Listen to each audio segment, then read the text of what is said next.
Hello there, it's me, Egil Thorsson, with my good pal here, Bragi Magnarsson. and we are going to talk about the comments and reply to your comments. We're going to read your comments, so reading more comments again. Oh, yes. Yeah, well, okay, let's away. Jump straight into the comments. And our first comment comes from a new commenter on the channel, and that is Kremlin Fingers. Hi, I'll call you Fingers. Yes, and they said hello from Appalachia, Tennessee, and I hope I pronounced that right. Appalachia. The Appalachian Mountains.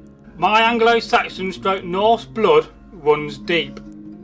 You're living in a very beautiful part of America, in a very beautiful country. I apologise for pronouncing it wrong. Don't worry about it. But, Skull. He says skull.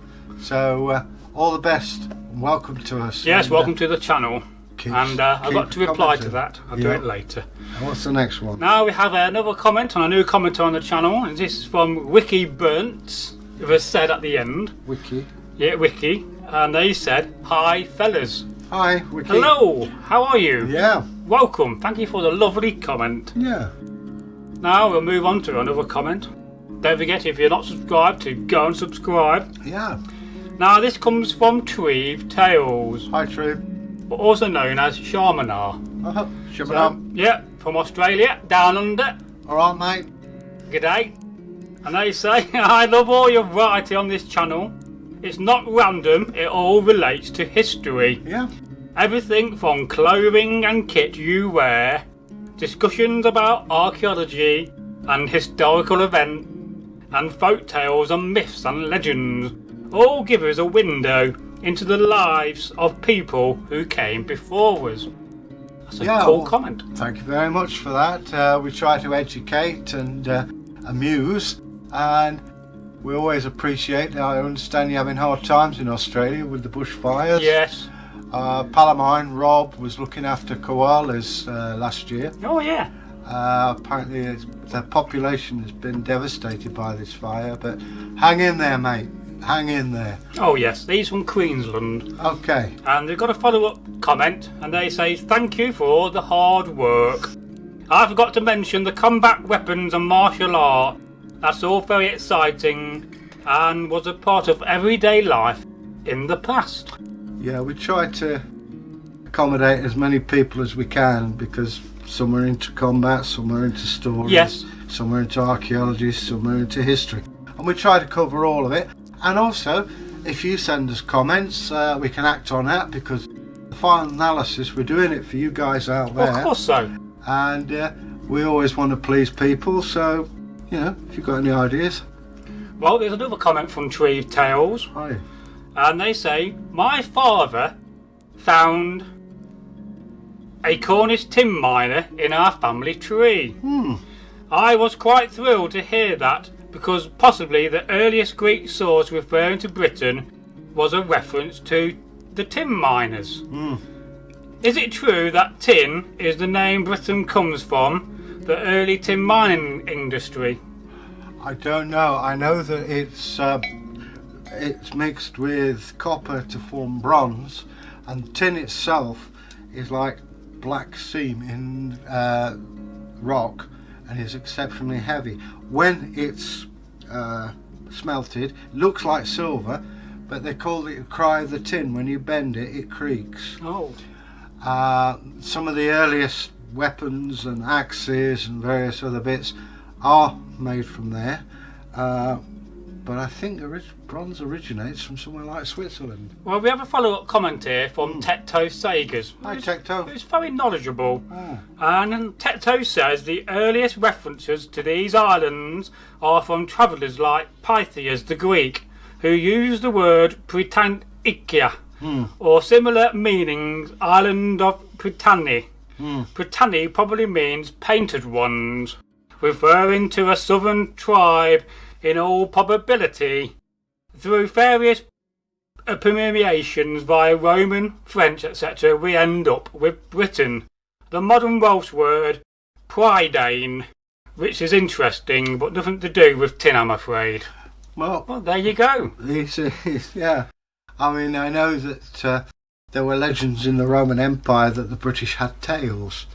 Yeah. They were very surprised when, of course, they didn't.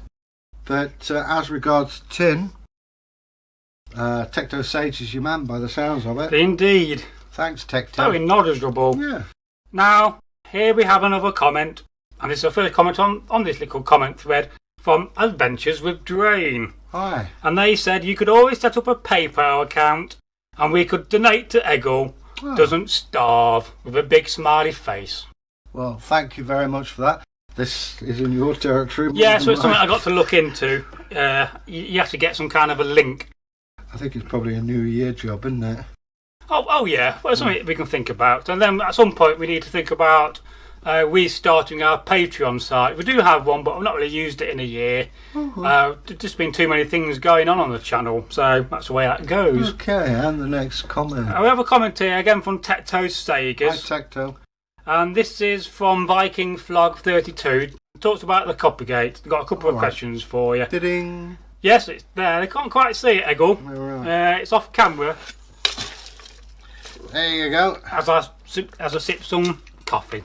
I'll put that back down there because it's quite heavy. Careful with the Coppergate. I think you could take up a knock in and argue it. I am intrigued.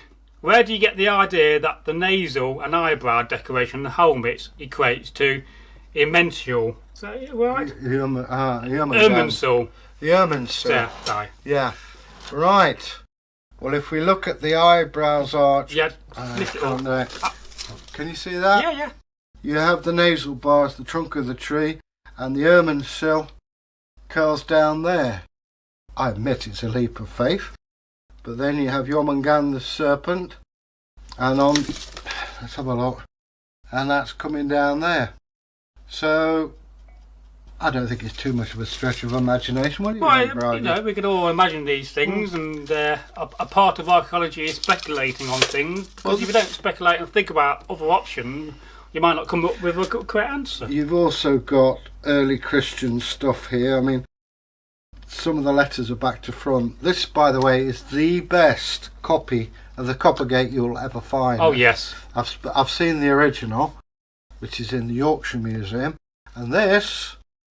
Well, it's yours, isn't it? Well, it is mine, yes. Now, they do follow up with some more comments. They said, do you have any references or any supporting evidence? Well, I think you covered that. And said, I'm struggling to find any, but if you could point me in the right direction, as always, I'd love to find something new to learn from. Well, I mean, there's a better example of mixture of pagan and Christian symbolism on helmets. If you look at the Sutton Hoo one, that's a treasure trove to me. Whether you agree or not, I don't know. But if you look at the Sutton Hoo helmet, there's a reproduction in the British Museum, an excellent version.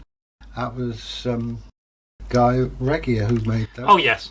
But yeah, it's if you go and look at that, you'll see what I'm talking about. Well, no doubt Tector will follow up with another comment.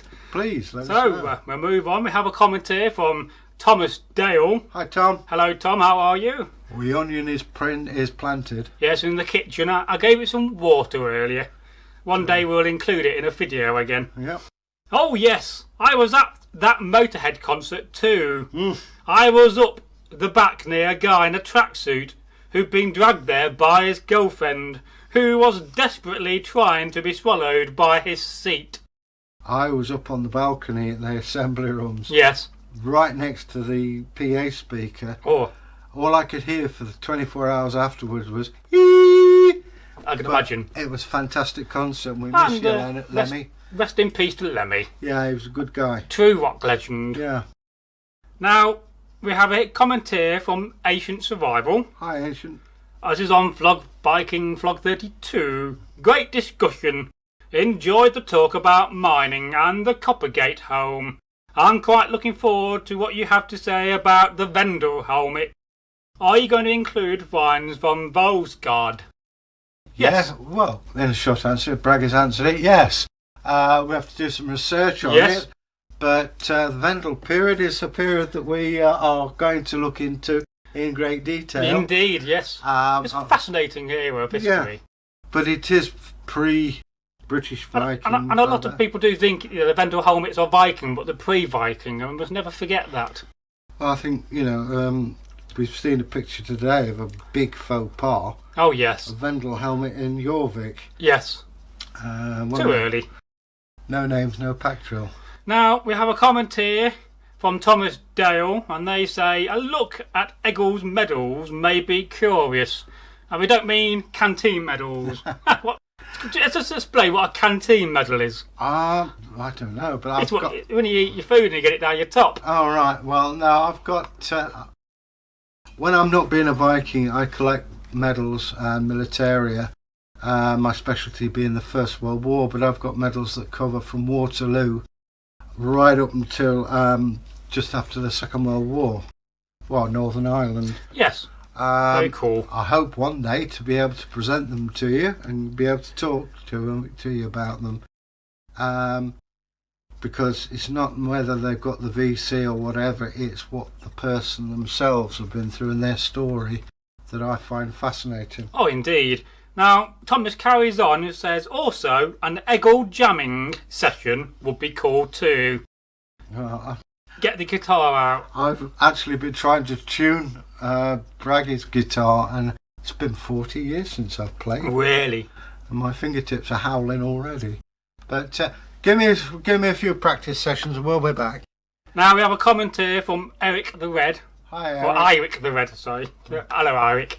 He's our Viking brother. Hi. From down south. Nice. And he says, way! A new vlog. Get in! Woof.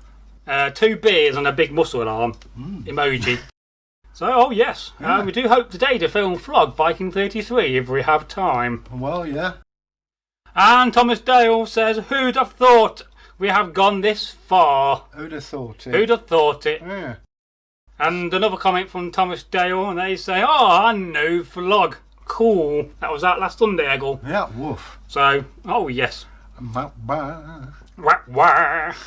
Now we have a comment here from Evil Witch Suri. Alright. I'm never sure. I love Baba Yaga. Baba Yaga. What a perfect tale, and told perfectly, might I add. And that's one of your tones. Alright, thank you very much. Always grateful. And we've got a few more stories coming up. Oh, yes. Look for Dave the Cat. Dave the Cat. It might be out by now. It might not. Well, we'll A see. cat called Dave. Meow. Now we have a comment here on the same folk tale. This is from Ancient Survival. Hi, Ancient. And this is on the folk tale Baba Yaga. Baba Yaga. And this is where it talks about how to pronounce it. Oh, it right. says, beautiful rendition. My grandmother, who was born in 1907, told me this story as a child. The pronunciation, by the way, is closer to the first way you said it. First syllable of the second word should be around similar to German jar. Although it is not emphasised here, that's the sound represented by the Russian letter R backwards. So it's Baba Yaga. Yeah, Baba Yaga. Baba Yaga. Yeah, I think. We like to get these things right. Yeah. Very cool story. Yeah. Now, we have another comment from Eric the Red. Hi, Eric. And I think in the next video, I'm going to get you to speak. So lose my voice a bit. I'll have a sip of coffee. This tale is amazing.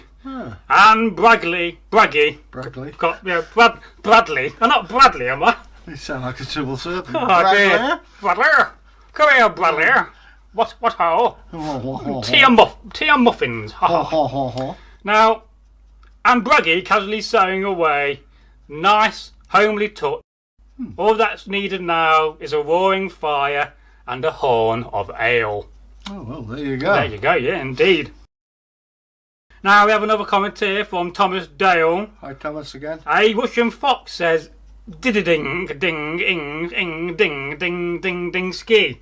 Alright, okay. Right, there you go. Now we know. Yes, that's what Russian foxes sound like from Thomas. Alright. And another comment from Thomas. Ah, the Sweeney. It's almost as good as Inspector Gadget. Do, Inspector Gadget. Can't say any more. I think the Glenn Miller. Wah, Wah, wah. That will explain why we keep going wah wah. Yeah, well, it's me. Got me into it now. It's the new Sweeney song of 2020. The earworm, as we call it. Now we have a comment here on the same folk tale from the Lady Vamp. Hi, lady. And the Lady Vamp says, cool story. Thank you. Great. Well, you're very welcome. Yeah. And another comment here from Thomas Dale who says, yay for hashtag Folklore Thursday. Oh yes, let's just say a big thank you to Folklore Thursday and all the folks there for liking and sharing our content. Thank you, Folklore Thursday. You're welcome. Now, we have another comment, a new commenter. This is from Russell Jenkins. Hi, Russell. And they say it's the first time they commented on the channel, so I'd just like to say welcome. Yeah. And they say, we really like the stories told together. Well, good. Yeah. Well, we always like to think, that we're doing right, and it's nice to get a good feedback. I think they're some of our best stories and best content we've made. So thank you, Russell. And we do have a very funny folk tale coming out soon about Jesus turning a woman into an owl. You may have heard it before, but not told together. And it may have been published by now, it may not. Who knows? Who knows? Now we have another commenter, our new commenter. This is from Seven Strong Cow. Hi, Oh, Seven. yes. I like this. History, funny moments, and simple explorations. Plain explanations. I can't say that. Well, it's dates. I'm slightly dyslexic, and the way I learned Slightly tired. was by having fun. And there's nothing to say that history shouldn't be fun, as long as you're accurate. Yes. And this is we try to be accurate. This is why comments, if we're wrong, we accept it, and we'll have a look and make out what's what. So we're not perfect, are we, Egil? No. I mean, some of the stuff I'm drawing on is 40 years old. Indeed, that's like 1970s, 1980s. 1980s. So we have a comment here, and I think this is going to be the last comment of this little video of reading comments. Yeah. And in the next video, I think I might let Egil read the comments. And this comes from Adventures with Drain. So hello there to our Viking brother Drain. Woof. Hey, Bragi and Egil. Yeah. I sent you guys an email with some music I wrote. Alright. Sort of ambience music you could have playing in the background. Hope you like it. I'm sure we will. No, I listened to it. I think it's really, really good. And then towards the end of the day, I'll play it to Egil, and I'm pretty sure he'll like it too. And we've all downloaded it and use it in some of our videos, like vlogs, reading comments, perhaps. As they say around here, groovy gravy, baby. And I think it's very cool that somebody's written some music for us. It's very touching that people take time out of their valuable day to help us. And it is a help. Oh, yes. And it's a compliment, I take it I as. think it is. So, thank you very, very much. And he's also the man who did that little artwork of you sitting in a tavern. Oh, right. And he's done another one now with me sitting in a tavern with you on the opposite table. I will share that on the community page at some point in the next week or so. Yeah. And who knows, one day we may even meet. Oh, indeed, when we do our world tour, we go to America and Canada and all over. Summer coats. Yes, Japan, Australia, Codner, Russia, Hina, India. Nottingham. Yes, not going there. Anyway, so if you've got any comments you want to leave on this comments reading videos, then what should they do? Well, if you want to leave us a comment, do it in the usual way. Oh, yes. But subscribe, press the old subscription bell, or hashtag Folktales is a good one to... Well, hashtag reading comments for this one. Okay, hashtag reading comments, and have a good time. Hashtag comment reading Vikings. It's all... Hashtag Vikings read comments. Yeah, okay, you get the jive from this guy. But anyway, we appreciate your comments. We will answer them. I know I've cracked this joke before. We've got short staff. He's only 2 foot.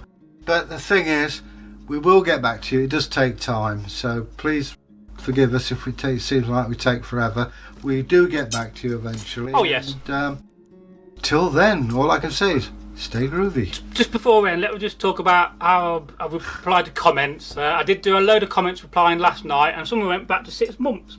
So it just shows you, I do try to go back to them when I can and find comments I've not replied to. So goodbye again. One day I'm going to say goodbye, and it's going to be goodbye, not oh wow. I forgot to say that. I think he's related to Columbo. Am I? Yeah, just one more thing. I don't wear a Mac though. No, but you don't go like that. Have you noticed Columbo walks along quite a lot like that? What, like an arm? He's got his arm out and his other arm underneath like that. I still can't believe he's got a glass eye. Oh yeah, it's his right arm. I never knew that. You taught me something. He's dead now. Well, no, rest in peace. He actually was a chef in the Second World War because he couldn't join up. What's his name in real life? Peter Falk. Peter Falk. It was a bit sad, really, because the guy had Alzheimer's and was running around the street shouting, but he was an amazing actor. He was. He's not just Columbo. If you ever see The Great Race. Yes, not seen that. It's hilarious in that. Him and Jack Lemmon worked together. He was a great comedy actor as well, and he was in the film Anzio. Yes, that's a brilliant film, that. I can remember the scene in the back of the ambulance with the three Italian ladies. Woof, woof. Yeah. And Bye Bye Blackbird. Yeah, I've not seen that one. No, that's the song they were singing. Oh, right. Yeah. But, yeah, I mean, I've got the complete set of... Of course, he died in that film, didn't he? Yeah. Spoiler alert, if you've never seen it. Don't worry, you won't spoil it. But, yeah, I have great respect for Peter Falk. It's when you see him in the first Columbo. Yes. How different he is to later on. He made quite a few Columbo episodes. Yeah, I mean, I've got a whole box set of them. I'd love to borrow that one day off you and watch them. Yeah, you'll have to have about 2 months off. And so, my last word is over to Egil to say goodbye. Right, goodbye. One more thing. We'll be singing the theme tune to Columbo next. How does it go? I don't know, but I know that he sings, this old man, he played... When I was a kid of about 4, I got told off by the teacher because I had the whole class in a line, and I was going, this old man, he played knick-knack on my tum, knick-knack, paddywhack, give a dog a bone, this old man came rolling home. This old man, he played 2, he played knick-knack on my shoe, and I went on to about 10 or 11. Well, I hope that's not copyrighted, Egil. I don't think so, because if so, Peter Falk has got to pay a fortune. But that's my horse impression. But that's always something that stuck in my mind, that song, and it was a song I learned. It was Radlett Infant School, 1960. Did you go there? Was you with Egil? Let us know. Well, the only ones I can remember are Stephen Rashbash and Stephen Bagliati. We'll get you a school uniform with shorts and you can do an AC/DC tribute. Well, you laugh. I was 4 years old and I had a green cap. I had a white shirt, the tie was green with yellow stripes and shorts. It was a posh school, mate, let me tell you. Radlett Infant, my teacher was Miss West. Do you reckon she's alive? Well, yeah, I think she might be. She's only be in her 70s or 80s. I'm old, I'm 65. But yeah, I remember that. Don't know if the school's still there even. Over to Egil to say goodbye again for the 3rd time, maybe 4th. Bye.